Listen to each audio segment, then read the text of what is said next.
Justine Greening, winner twice before and now the very top award. How does it feel?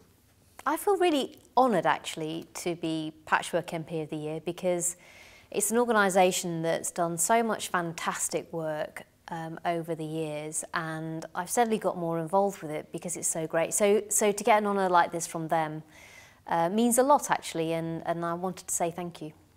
And you've climbed the award ladder steadily over the last 3 years.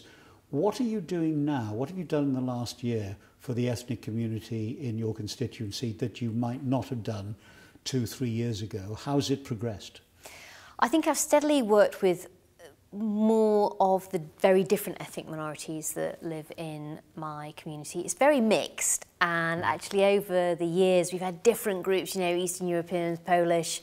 I've done a lot of work with my local Ahmadiyya Muslim community and just steadily developed that. So a lot of it is obviously in their case heading down to the mosque, but also supporting them when they're doing fundraisers, getting them into Parliament and supporting some of the work that they do here.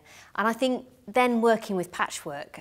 So I love doing the workshops that they do with young people, trying to get them inspired to come into politics. And you know, we've had work experience people as well. So for me, it's been a relationship that's steadily grown both in my local community, but also nationally. And I did quite a lot during the referendum campaign to try and make sure that everybody voted, especially young people, but especially young people who are from ethnic minority communities. Has Patchwork encouraged you to do more?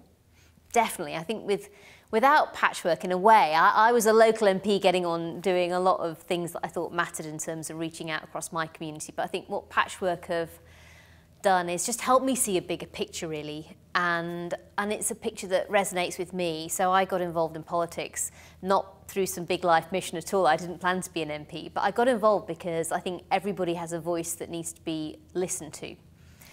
And so I think Patchwork is brilliant at really making sure perhaps some of the people who are the most likely not to be listened to are not just listened to, but part of the system themselves.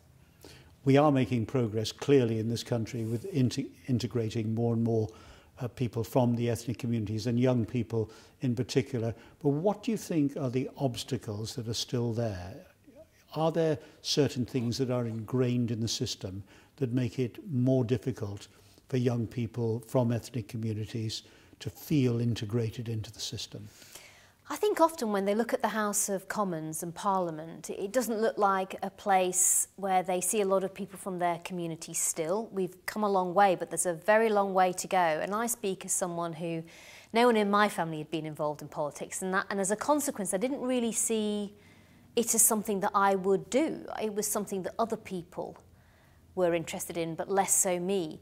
So I know what it's like to sort of feel like it's not necessarily your system, and that's why for me it's really important to encourage these young people. And there are so many MPs from not just my own party, but across the political spectrum involved with Patchwork. I think what it's saying is it doesn't matter which party you want to support, get involved, because Parliament and the House of Commons will be a better place the more it's a place that represents everyone living in our country rather than a smaller strand of people.